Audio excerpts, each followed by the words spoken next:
From Upper Michigan Source, this is your Sports on Demand for Saturday, April 27th. I'm Mike Ludlum. You might remember Uintah Creek's Elise Bessinen won a couple national championships in the Elks free throw shooting competition. Her younger sisters are pretty much picking up where Elise finally became too old. Bree Bessinen on the left won the 8- and 9-year-old Elks National Hoop Shoot competition today in Chicago at Roosevelt University. She made 20 of 25 in the first round and 10 for 10 in a shoot-off for first place.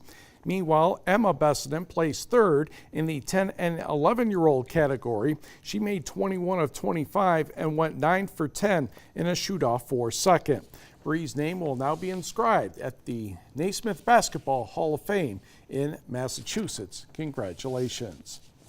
The Bay College men's basketball team has added another player for next season. This one's from the Western UP. Mason Saubert averaged 16 points per game for Wakefield Marinisco last season. He was named an Upper Peninsula Division IV Special Mention Player last month. He is a 5'10" guard. To softball, Escanaba in Wisconsin taking on Slinger. And in the bottom of the first, Dakota Cloutier, a double to the fence. Lexi Shaler scores. Escanaba's in front. Next, Nicole Kameen with a bunt. Jalen Olson will come home. Escanaba leads 3-0 after 1.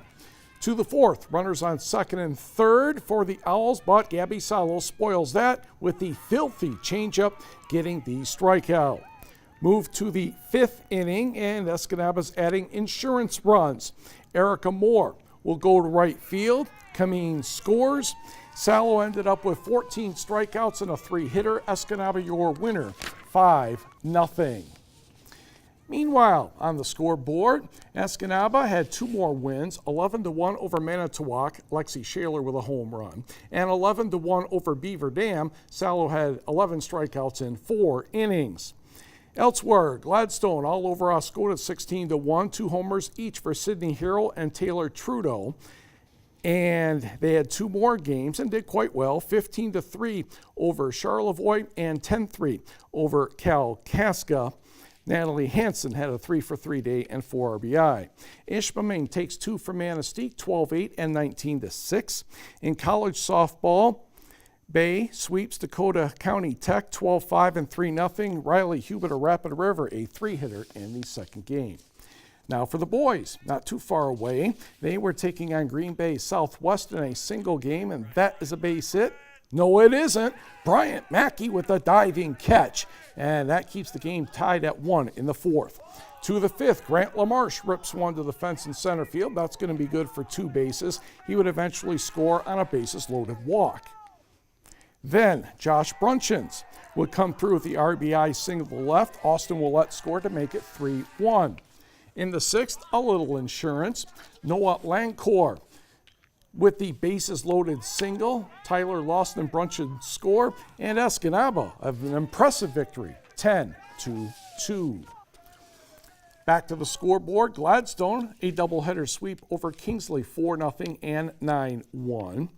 In Dickinson County, in Niagara, Norway defeated Iron Mountain 4-2, and in 7 innings, it was Norway over Niagara 6-5. College baseball, Justin Popelka pitched really well, and he didn't get anything to show for it. Dakota County Tech 1-0. Also, in girls soccer at West Branch, Marquette defeated Tawas 3-1 and Sault Ste. Marie 2-0. They did lose a game to Alpena 1-0 and took care of business with Ogama Heights 6-0. The Marquette Figure Skating Club completed its weekend of shows at the Bay Area Event Center Saturday afternoon. Skaters range from 3 years old through high school, plus the NMU skating team, and a short number by a few parents. The theme was Around the World, and we start with It's a Small, Small World.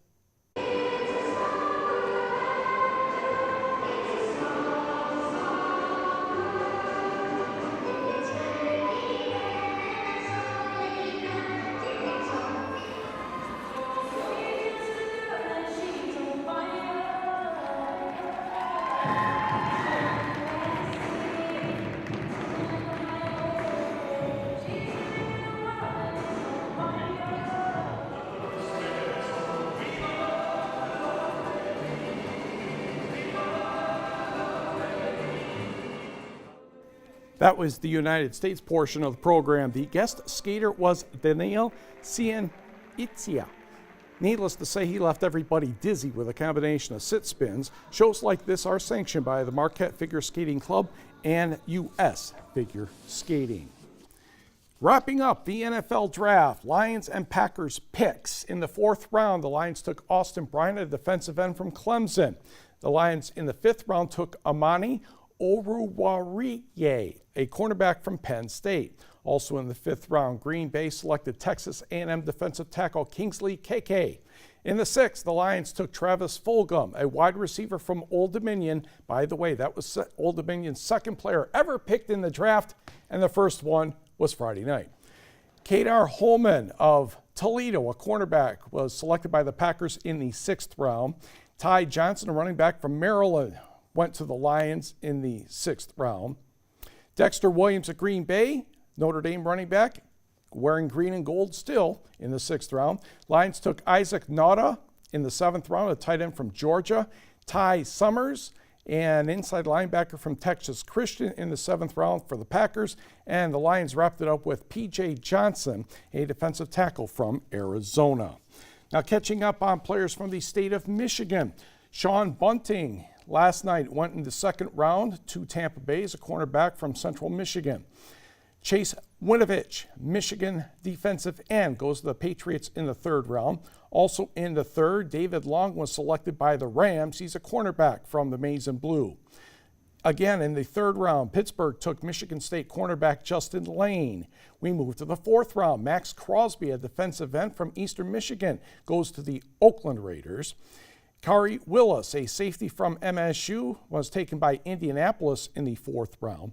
For Pittsburgh, the Steelers took Zach Gentry in the fifth round, a tight end from the Maize and Blue. And in the sixth round, Xavier Crawford, another cornerback from Central Michigan, went to the Houston Texans. And of course, the Michigan Wolverines had two first-round picks on Thursday. Devin Bush went to Pittsburgh, and Rashawn Gary was taken by the Green Bay Packers.